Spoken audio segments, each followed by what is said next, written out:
Hiya, this is Paula from Chic Emporium, and today we're doing this little orange pine corner unit, kitchen or bathroom, I guess. I've chosen these two colours, Stepping Stone and Arctic White. I'm going to do a panel in the middle in the white and the rest in the Stepping Stone, and then I've got a little image transfer that I'm going to do a little bit of transferring but mostly hand painting, so I shall show you how I do that when I get to that stage. So the first thing I'm going to do is get the solid colour on, and then I'll come back and show you what's next up. Thank you. Right, so I've done the beige colour all over the background and then just done a white panel, and then I've used some sandpaper to just distress around the edge and make it very smooth on here for my transfer. So I found this image online, I've printed it off, I've chose a phrase that I quite liked and I've cut that up into section as well. So I just printed off 1A4 last night with this on and I've just cut it up. So what I've done is scribbled on the back with a lead pencil, a soft lead pencil, and I'm going to just stick it into place with masking tape so that I'll be able to peel it off afterwards. And then with a pen, because the biro is harder than the tip of a pencil and less likely to break, it's better for going over the writing. So I'm literally just going over the writing. It's not perfect, but it'll be enough to give me an outline. So this is cool because you can do it whatever font you like or however big you like, so you can make it to fit the piece of furniture. I actually guessed last night and fortunately guessed correctly, because this is literally just within the perimeters, but all's good. So you can see that's not taking very long, nor is it perfect, but it's enough. So I've already gone over the top, so we'll take it off and hopefully with the camera you'll be able to see enough of what I'm left with. So now I'm going to use, I bought this nail kit that has super fine brush strokes, which is just perfect for this little lettering, so I should be able to get a crack on with that. So I'm going to do the outline, all of it in black I think, and then I will show you how we're going to fill in. We'll just do some sort of sketchy watercolour affair in the middle. So I'll come back and I'll show you what that looks like once I've done the outline. Alright, thanks. Right, so as you can see I've done the outline. Even despite the tiny brush, I had some difficulties with the writing, getting it how I wanted. So what I've ended up doing is going back in with an orange colour to sort of break it up, because in some places it was thicker than others.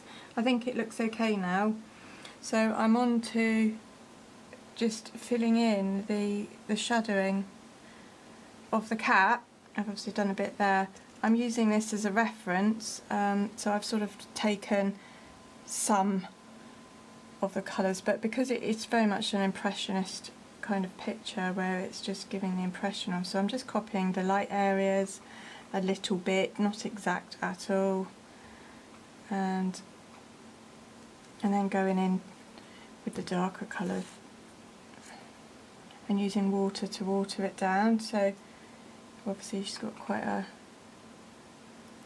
bold orangey, in this case orange, stripe. So you can see how slapped on that is, but because that's quite concentrated I can now go back with water and make a lighter version of it down the sides, which gives me the natural 3D-ness that I want.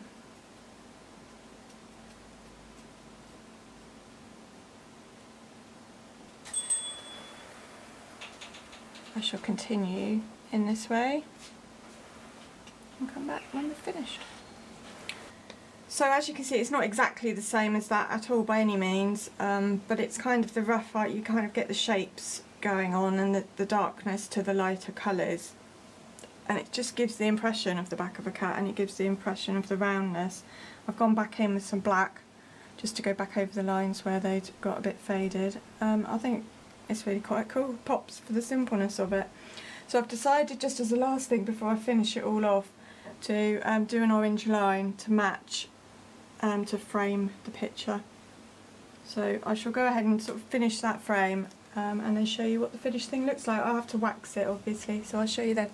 Alright, right, it's all finished. I've finished it off with a nice coat of clear wax and I really like it. I really like the simplicity of it today. Quite often I do complicated layered backgrounds, crackle glaze and all the rest of it, and today I've stuck to plain and made the image the point of the project, and I think it works. I think it's the simplicity of it is great. Some people ask me, do you paint inside or out? On this occasion, absolutely. It's cleaned it up. It was a sort of bit nasty orange, and with these kind of projects, because obviously it's a corner unit, you have to remember to paint underneath as well, so I have, so it'll be fine if it's up in the air too.